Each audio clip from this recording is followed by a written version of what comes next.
So I throw one. I have to throw both of them, right? Hold on to one for just a split second. And then throw that one. I don't know. Okay, no, that's not gonna work. I never even threw this one, so. It's not gotten any better, guys. Not at all. But thanks for joining us. Today is gonna be fun. We're actually gonna be sandblasting with a pressure washer, okay? We have Dad's little tractor that's been sitting over there for a year. That whole like frame and engine has to get sandblasted. That's the main thing we're gonna work on today. We got some brakes to change. I'm gonna show you something really cool that Dad does, which is kind of ridiculous if you ask me. I can't believe he's never fallen off with our skid steer, so that's cool. You better watch until you can see that at the very least. And what else are we gonna be doing? I don't know. Let's get going. Let's have some fun. Come with me.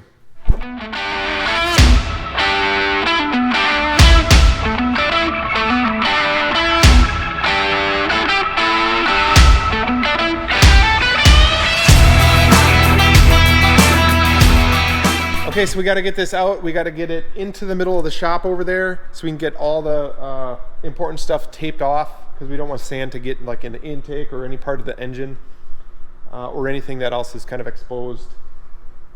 And we'll quickly hit it with the sandblaster. We'll prime it and paint it and then start putting it back together. And then, man, will this be nice to get out of the shop. But instead of boring you with cleaning all this stuff up, let's just do it the easy way. Just like that. Okay, the next thing we're gonna do is put it back down on jacks over here. And we gotta tape off, probably with some heavy duty duct tape, like some of this, so it doesn't get in the transmission, the air box, some engine components, and then we'll take it out, get it sandblasted. We also need to do this tractor, but most of this engine is not gonna get done. The bad part on this tractor is like the front end here, right here, the weight system, the steps, mainly just the frame. So we're gonna do that and get that repainted. Everything else seems to be pretty good. So this one won't be nearly as involved as that little one. All right, let's go. Yes.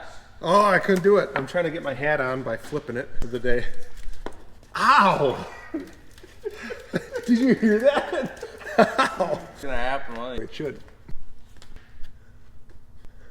130. Oh, been. Wait. Whew.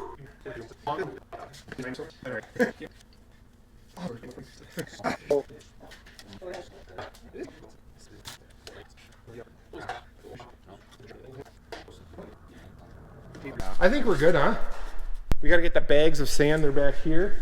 I'll get the pressure washer dealy thingy hooked up. Get me like a couple bags of sand. Okay, now the next thing is I got this sandblasting attachment for our pressure washer, which is right here, which is also stuck on. So you stick this in the sand, that contraption, hook that to the end of the pressure washer, and I guess it's supposed to come out.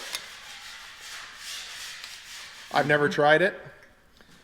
I think you need really nice dry sand, which is why we had to go buy some. And we're just gonna kind of hit the areas that are rusty and go ahead and prime it and paint it. So let's try it, Ethan. 100% guaranteed to work for $39.99. Isn't that like so mesmerizing? It's so dry. White.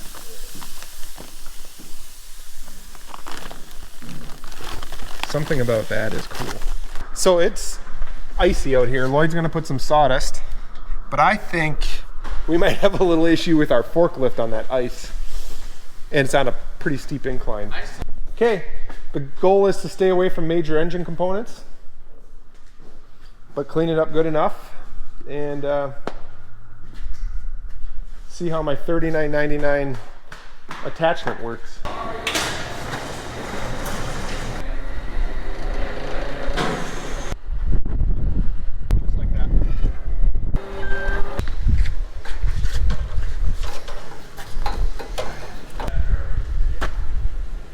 After a rigorous application process, I think we qualify to run that machine. Okay, I gotta figure out how to dump it.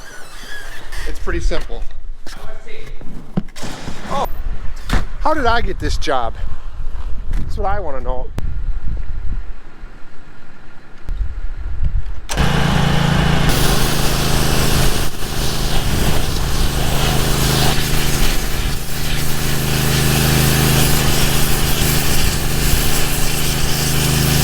Alright, I think it's gonna work, but one thing I overlooked was safety glasses. The sand's flying back at me. It actually works. Not that bad either. Let me just show you what it does here. Here you can see the sand on it, but it's peeling the paint off. I thought it would peel it off faster. I don't know if it's something I can do with my pressure washer, turn the pressure up, but it is taking it off. I think it'll be suitable for what we're doing here. This is not a show restoration. This is just to get it looking better. So I think I'm going to be happy with it. So I talked Ethan into trying it because I was frozen. My hands were froze, so I had to take a break. But this way I can show you how this pressure washer works. That's where you put the sand. It gets sucked through that red tube and out a special nozzle.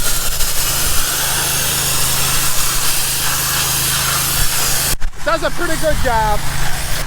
I wouldn't say it's like a regular sandblaster, but if we need to do like a small project like this, and I'm not looking to get it perfectly sandblasted, it works pretty good. I'll give it that for being 40 bucks on Amazon. What I'm gonna do is another easy way of getting this done, so you guys don't have to watch me do this. It's probably gonna take an hour or so. So let's get it done the easy way. Just like that, it's all done. Let's take a look at this thing. Actually, now that I'm looking at it, it did a pretty nice job. I'm not disappointed. When you're actually using the sandblaster, there's so much water and sand flying everywhere. It's hard to see, like really hard to see exactly how much you're taking off, and if you're getting down to that metal like you know you should. But I'm pretty happy with it. Ethan, are you happy with it? Yes. He's happy it's done. Bad thing with that sandblaster, sand gets just about everywhere, like any normal sandblaster, but it's just mixed with water and it's sticky. But it works. It did what it was supposed to do. It is a little finicky as far as if you get any little water in that red tube that sucks the sand up, like one drop and it does not want to come out. Like you got to have the air compressor there, and you got to blow out that line right away. Otherwise, it can be kind of a pain. There's only one more tractor to do, but that one's done. Okay, let's get things cleaned up and get this thing back inside.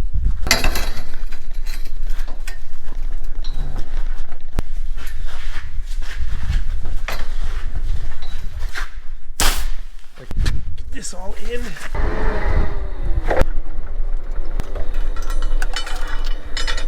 That has to be cold. Hook me out cold.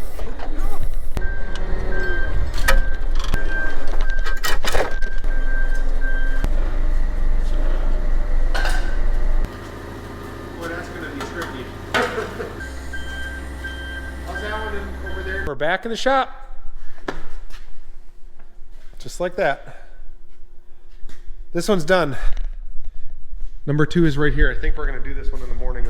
Okay, so Dad's currently unloading some sawdust from a semi that we get from our local sawmill, and we use it to bed our animals with, and then we take it back out in the field when we clean those pens, and it kind of gets used as fertilizer, or manure.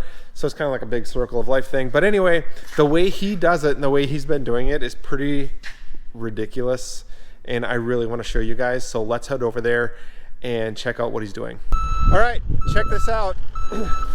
He has picked up the load of sawdust from our local sawmill. We have what we call our dump cart right there, hooked to our John Deere. He then drives on that, drives on the dump cart, drives into the semi. He only has a little small platform to turn around on, and if he falls just with one tire, it won't be pretty.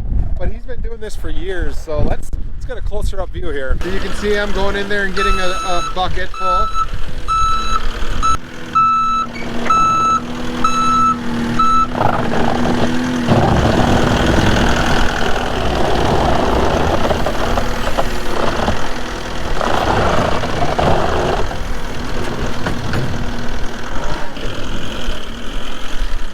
and he just keeps doing that until that load is unloaded. And then we have piles on each side. He'll pull forward with our with the John Deere with the skid steer on it. He'll pull forward. He'll come with another tractor, push these piles into our storage location, and yeah, that's how he unloads it. He's crazy. You don't got to tell me. Look at this, guys. Look. He's got like 6 inches before he falls off with that tire. So that's how we do it. Well, that's how he does it. I don't know if I could do that. But let's head back to the shop. I got to change some brakes. Back in the shop, got to change some brakes on this thing. I got it all jacked up with the old trusty forklift. I will not go under there though until I have some jack stands there. And it's safely propped up. So let's find some of that. Let's get the brakes done. But you guys don't want to see me do brakes. Well, that's it, guys. Thanks for watching, and we'll see you next time.